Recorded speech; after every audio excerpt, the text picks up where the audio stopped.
Have you ever felt exhausted by battles that seem to have no end?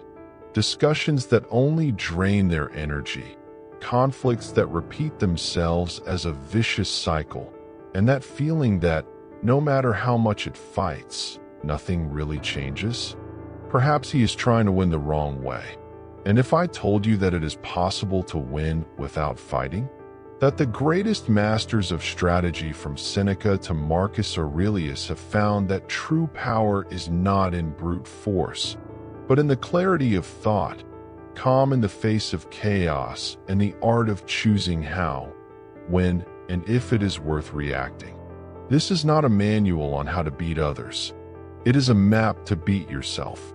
With 13 Stoic strategies that unite ancient wisdom, self-control techniques, and a modern view of conflict, you will learn to turn adversities into growth opportunities and to get out of lighter, wiser, and surprisingly peaceful clashes.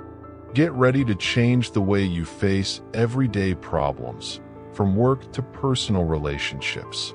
With practical examples, provocative reflections, and even a touch of humor, you will find out how to become someone who inspires respect without lifting the voice, who resolves without confronting, and who leads with balance. It is not about silent or hiding. It is about acting with strategy, with emotional intelligence and virtue. Because, in the end, as an Epictet would say, it's not the things that disturb us, but the way we look at them. So if you are ready to learn to win without wearing out, go with me until the end of this content. The reward will not only be to overcome conflicts, but to become someone who no longer needs them to prove their strength. Have you noticed how most fights are born from a misunderstanding? We here to rebut, not to understand. But Stoic does different. He observes before acting. He enters the other's mind as a strategist, asking, what is behind this attitude? This is where the silent victory begins. Sometimes what seems to be anger is fear. What sounds like rudeness is just someone trying to protect themselves. When you trade trial out of curiosity, everything changes. This does not mean agreeing, it means seeing clearly. And clarity, my friend, is a powerful advantage in any conflict. Try this the next time someone confronts you. Take a deep breath and ask yourself, what is this person feeling and not saying? It sounds simple, but this exercise moves its focus from anger to analysis. You are no longer reactive, and it becomes strategic. Imagine a leader who, instead of exploding, says calmly, what led you to think so? This kind of posture disarms the opponent because it takes the emotion of the battlefield. Entering the other's mind is not manipulation, it is a way of turning conflict into conversation. Epictet said we have 2 ears and 1 mouth for a reason. Listening more than you talk about is a weapon of wise people. When you observe without haste, objectively, the standards of the other begin to reveal themselves. Fears, values, needs, it all starts to make sense. And here is a practical tip: when you feel that someone is being hostile, do not return in the same tone. Ask a genuine question. Something like, are you feeling pressured? Or does this remind you of something you have ever lived? With empathy and clarity, you turn the game without lifting your voice. Entering the other's mind is an invitation to introspection. You know yourself better when you try to understand the other. Because, deep down, the external conflict almost always reflects some internal war. And who dominates this perception begins to win without even entering the ring. Not every battle deserves your energy. Sometimes the biggest sign of strength is to retreat. Seneca taught us to think before reacting. Is that what will you raise me or sink me? Before you dive into a confrontation, stop and evaluate what will be the emotional cost of this. Some victories come out too expensive. Think about how many discussions you have already entered just for pride. And in the end, what did you win? An empty reason? A broken relationship? A weight in the heart? As Stoical wisdom is saving strength for what really matters. And often silence is the smartest answer. Here is a simple practice whenever you feel the blood rise. Apply what I call Seneca test. Ask 3 questions. 1. Does this affect my long-term life? 2. Will I improve something if I answer now? 3. Is this person in a state that allows dialogue? If the answer is no, retreat. Retreating is not cowardice. It's self-control. It is as if you are facing a fire and, instead of throwing gasoline, chose to wait for the fire to lower. Stoic understands that not everything is personal, not everything is urgent, not everything is worth the peace of mind that would cost. Want a practical example? Someone teases you online. You feel like answering, proving your point, defending your honor. But for what? You don't have to fight all the wars, especially those that are locked by people who are still fighting with themselves. Remember, energy is a valuable resource. If you waste with every little offense, when the conflict that really matters, you will be exhausted. Stoic saves reaction as a good investor. It only applies where it can reap peace, growth, or truth. And here is the turning point: when choosing your wisdom battles, you live more lightly. The surrounding noises lose strength. The criticism lose impact. And you get a rare power nowadays: not being controlled by the impulse. The war you avoid today can be the peace that saves your week. Talking calmly is a way of leading without screaming. It is easy to raise the voice. It is difficult to maintain clarity when everything inside you asks for confrontation. Stoic chooses the right word right at the right time. And that, oddly enough, has more impact than any scream. One of the biggest errors in communication is trying to win instead of connecting. When you talk angrily, close doors. When it speaks with respect, it opens ways. Use phrases that start with "I feel" instead of "you always." That changes everything. It takes the weight of the accusation and invites dialogue. Imagine that someone confronts you unfairly. Instead of replying on the impulse, you answer, "I understand what you are saying, but can I tell you how this has affected me?" Ready. You change the direction of the conversation, of confrontation for understanding, from noise to bridge. Speaking clearly is not only about what is said, it is also about what is avoided. Avoid sarcasm, irony, and indirect. These are short-range weapons that cause long damage. Prefer gentle honesty, the one that corrects without humiliating. The truth doesn't need aggression. Epicteto taught that we should not let others decide as we will feel. And that is also true for how we said. The tone of voice is a choice. Breathing before the answer is a shield. Clarity is your map on an emotional terrain full of traps. A simple exercise before responding to a tense critique or comment. Mentally repeat "talk like someone you love you are listening to." This changes your posture on time. Calm down is not a sign of weakness, it is what gives weight to your words. Over time, this practice changes its reputation. People start to see you with someone reliable, thoughtful, safe. And when this happens, even conflicts lose strength near you. Because no one feels the need to fight with those who know how to hear and speak wisely. When 2 people fight, they are usually trying to defend something they value. The problem is that they often do not realize that they value similar things. Stoic knows this, and therefore, instead of hitting head-on, it seeks the ordinary terrain. The slightest resemblance may be the beginning of peace. Imagine a couple arguing why one wants freedom and the other security. It seems opposed, but both want to feel valued. When they recognize this, something changes. The focus comes out of the conflict and goes careful. Seeking this point of intersection is one of the most powerful and disarmed strategies that exist. Do you know that difficult conversation in which everything seems to be caught? Try asking, what do we agree in? It can be something small, the good of the children, the desire to be respected, the desire to solve. From there, the dialogue flows. You don't have to agree on everything. You need to start somewhere. Stoic knows that every conflict contains an opportunity for alliance, even if it is temporary, even if it is minimal. When you change the focus of who's right to what we can build together, something magical happens. The other is no longer an opponent and turns, albeit for a moment, ally. A practical tip in tense meetings or difficult conversations: take notes with values that both share. Honesty, justice, responsibility. Use these points as guides.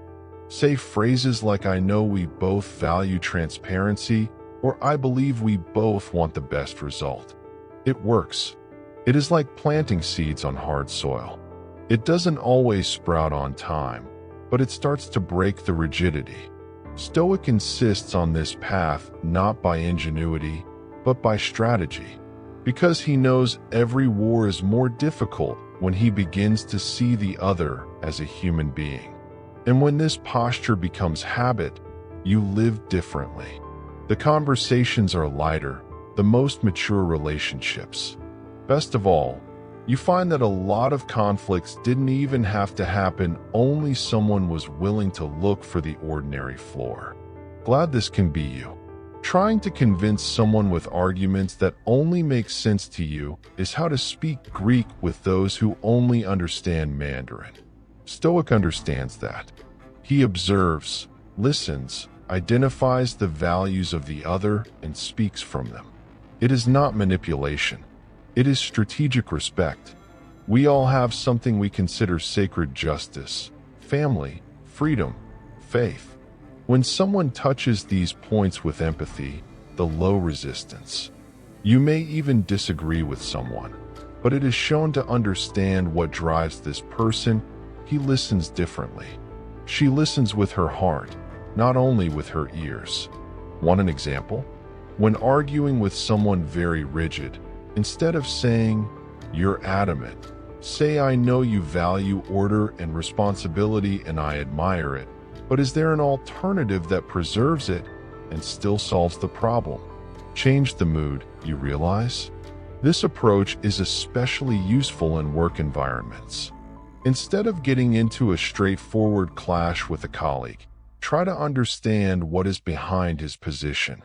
Perhaps it values recognition, control, or predictability. Connect your speech to these values and see the magic happens. Marcus Aurelius said we should act as part of a whole.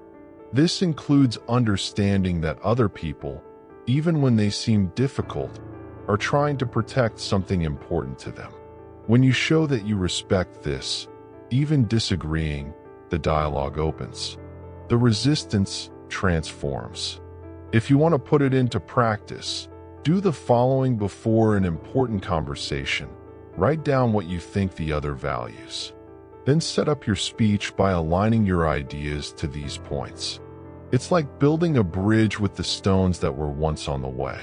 Over time, you develop a rare sensitivity to see what has not been said. And then, instead of arguing with the surface, you talk to the essence. Few people do that. Therefore, those who learn to use this strategy has a quiet but deep influence. Humor, when well dosed, is a superpower. He relieves tensions, breaks resistances, and brings people closer. But Stoic understands that laughing is not to escape the problem, it is creating lightness in the midst of chaos. A well-placed comment can turn a hostile climate a moment of humanity. Of course, we are not talking about mocking or joking at the expense of the other. This only gets worse. Stoic mood is subtle, respectful, almost therapeutic. It's that smile that arises in the middle of a tense discussion and says, without words, "Hey, we are still human in all this. Seneca said that life is too tragic to be taken so seriously. And he was right. A touch of smooth irony or an affectionate joke, when used with wisdom, shows that you have mastery over yourself, that you are not there to fight you are about to solve. Have you seen how some leaders calm a room just with a light joke? It is not because they are playing with the situation, but because they are showing that they have not been dominated by it. Humor here is like a breath, an emotional interval, a strategic break before the next word.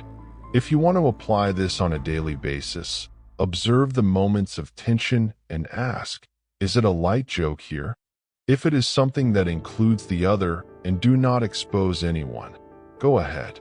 But if it's something that can humiliate or look mockery, hold. The line is thin. Stoic doesn't seek to be funny, it seeks to be effective. The mood is a tool, not a shield. And sometimes, laughing is what makes room for the truth to come in. Because when people relax, they listen. And when they hear, everything can change. In the end, who knows how to use humor as a bridge builds healthier relationships? Because it shows that even in disagreement, it is still possible to smile. And this is a powerful reminder that conflict doesn't have to steal our lightness. It may even be the scenario where it blooms. Empathy is not saying yes for everything. It is not even to carry the emotional weight of the world. Stoic understands empathy as a true listening, without hurry to answer, without early judgment. It is like offering a safe space where the other can be heard without feeling threatened or invalidated. Have you ever felt relieved just that someone said, "I understand how it should be difficult for you"? So it is. Sometimes the pain that increases the conflict does not come from the situation itself, but from the feeling of not being understood. Empathy is the silent antidote that breaks this barrier. It doesn't need great speeches. Sometimes a watchful look, a gesture of attention, or even respectful silence communicate more than any argument. Stoic knows this. He pays attention to subtle signs, tone of voice, posture, breaks, because there often lives the truth. Want to practice? Next time someone comes to tell you something difficult, resist the desire to advise immediately. First, listen. Say phrases like, "Tell me more about it," or "This has affected you how." You will be surprised by the transformation this listening can cause. It is important to remember empathy does not require you to give up your limits. On the contrary, it works better when you are well with yourself. Because only those who are whole can offer welcome without getting lost in the process. And Stoic prioritizes this balance. Many conflicts dissolve when the other person feels validated. You don't have to agree with her point of view, you just need to show that it makes sense within her reality. And that in itself already disarms defenses, brings hearts, and opens doors for solutions. In the end, empathy is the shortest bridge between two different worlds. It requires no perfection, only presence. And when you start practicing it with intention, you find that even the most tense conflict can be softened. Because, deep down, everyone just wants to be seen and heard with truth. To commit is not to bow. It is finding a solution in which both earn enough to follow in peace. Stoic understands that flexibility is a virtue not because everything is worth, but because it knows how to separate what is essential from what is only pride or vanity. You've been in a discussion where no one was giving in, and in the end, everyone losing? This happens when victory is more important than the solution. The art of commitment is to change the focus instead of overcoming the other. It is to solve with the other. And that requires maturity. Marcus Aurelius reminds us what does not improve the set does not improve the individual. In other words, if your solution destroys the relationship, is it really worth it? Commitment is not withdrawal, it's strategy. Is to ask what really matters here. Want to practice this art? Start by listing what cannot be negotiated and what can. Then listen to the other with that same logic. When the two parts place their limits clearly and honestly, it is easier to see where the paths intersect. The secret is to negotiate without manipulating and giving in without annulling. Stoic does not enter the game of everything or nothing. He knows that reality is made of nuances. Sometimes the best agreement is the one that no one loves completely, but everyone respects. A good commitment leaves what is worthwhile: the relationship, confidence, mutual respect. It is built with dialogue, patience, and willingness to see the world with the eyes of the other. There is no growth in stiffness. There is only evolution where there is openness. And the best of all, when you show this willingness to negotiate wisely, it inspires the same in the other. The conflict becomes collaboration. The impasse becomes the way. And you become that rare person who knows how to unite without getting lost. That, yes, is winning without a fight. There is a false idea that those who are strong solve everything alone. Stoic knows this is illusion.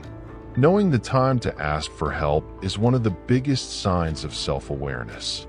It is admitting, I went as far as I could, now I need a new perspective. And this is greatness. It does not fail. Seneca already said that even the wise need advice. And why would it be different with us? Sometimes we are so within the problem that we lose clarity. A neutral look can point out solutions that we would never pass alone. Asking for help is to expand the map. There are days when the best attitude is looking for a friend, a mentor, a therapist. Not to vent only, but to understand, grow, unravel the knot. Stoic knows that there is no glory to drown in silence. The pride that prevents help is the same that prolongs pain. Want to start applying this? Create a network of trust. People you can talk to without fear of judgment. What's more, be this person to others as well. True help is a two-way road. When you open yourself, strengthen ties, and invite reciprocity. In more complex conflicts, help can come from a mediator. Someone trained to hear both sides with balance. This does not diminish your autonomy, on the contrary. It shows your courage to seek mature solutions and prevents disagreements from becoming unnecessary ruptures. Stoic does not cling to the image of invincible. He clings to the search for wisdom. And on this journey, every good question begins with humility. Can I see everything? Can anyone help me see better? This is where the deepest transformations begin. Asking for help, not to surrender. It is to rise with more base. And when you understand that, it begins to see conflict as a collective learning opportunity. Because no one truly grows up alone. And winning without fighting sometimes is having the courage to say, I need you. Forgiving is not to say that what happened was right. It is deciding that this will no longer arrest you. Stoic understands forgiveness as an inner liberation, a cut in the invisible ties that keep it connected to pain. And it is often the only real way to follow in light front. To keep hurt is like taking poison, waiting for the other to feel pain. While you carry the grudge, who suffers is you. Marcus Aurelius said, the best revenge is not to be like your offender. Forgiveness in this sense is an act of strength, not surrender. You can forgive and still maintain distance. Forgive and put limits. Stoic does not confuse forgiveness with naivete. He understands that the most important thing is not to forget what happened, but to choose not to let it define his emotions and decisions from now on. Want to practice Stoic forgiveness? Start by writing a letter which you don't have to send, saying everything you feel. Put the pain on paper, then read aloud and ask, I want to keep stuck with it? If the answer is no, tear the letter and slowly release yourself. Forgiving is a process, not a magical button. And alright still hurt, but the firm decision to follow without carrying the other's weight is already a huge step. Stoic does not expect to feel like. It acts based on reason and virtue, even when the heart is still reluctant. Often, forgiveness also needs to be directed to yourself. By the mistakes made, the words not said, by the choices made in the dark. Self-pity is an extension of Stoic wisdom, understanding that making mistakes is human and living is learning, adjusting, continuing. In the end, forgiveness does not change the past, but it changes the weight it has about you. And when you let out this load, it is easier to walk, breathe, see new paths. Winning without fighting, sometimes just deciding that the battle is over and you're ready to live better. Every conflict is a mirror. It reflects not only what the other feels, but what still needs to be cut inside you. Stoic does not escape this truth. Instead of victimizing or attacking, he asks, what is this teaching me about myself? And that's where growth begins. Have you noticed that certain standards are repeated? Always the same triggers, the same types of people, the same pains? This is no coincidence, it is an invitation. Invitation to look inside, to realize that the problem may not only be the other, but as you have dealt with it. Epictetus said, circumstances do not make man, only reveal it. And the conflict, however painful, has this power. He widened wounds, proud, insecurities that would normally be hidden. But Stoic takes advantage of this revelation to evolve, not to blame itself. Want a practical tip? After each discussion, do an honest self-analysis. What could I have done differently? What affected me so much in this situation? Right. Reflect. Use conflict as a self-awareness diary. Each battle leaves a clue about who you are. Often the other is just the trigger. The wound was already there. Stoic does not use the conflict to point the finger, but to rotate the mirror. He understands that all pain can be raw material for wisdom, and that, over time, even the biggest clashes can become valuable lessons. Growing up with conflict is also realizing the limits you need to learn to impose. The conversations you avoided, the feelings that swallowed. Sometimes the discomfort comes precisely to show what no longer fits in your life, and this is liberating. In the end, those who learn from conflict does not come out weaker, comes out stronger, lighter, more whole. Because he stopped seeing the pain as an enemy and began to treat her as a teacher. Winning without fighting here is maturing to the point of thanking for the conflict, not for pain, but for what she revealed. Limits do not rule out people, they protect what is healthy between them. Stoic understands that defining what is acceptable and what is not arrogance is wisdom. It is a clear sign that you know yourself and respect yourself. Without limits, internal peace becomes no one. Many people expect others to guess their limits, but that is asking to frustrate. Stoic speaks clearly, without aggressiveness. This I accept. That, no, not to punish, but to guide.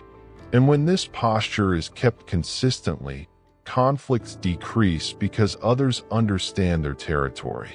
Marcus Aurelius wrote, "Don't waste time arguing how a good man should be. Be one."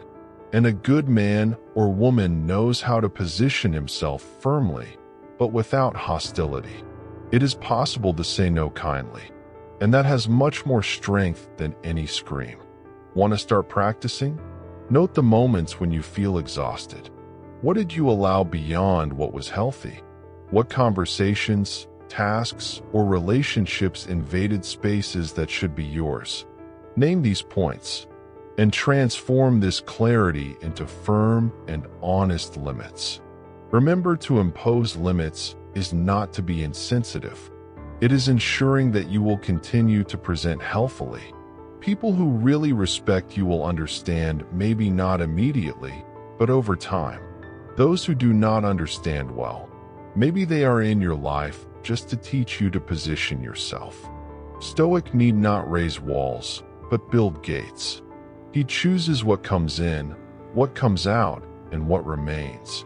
This goes for energy, conversations, for relationships.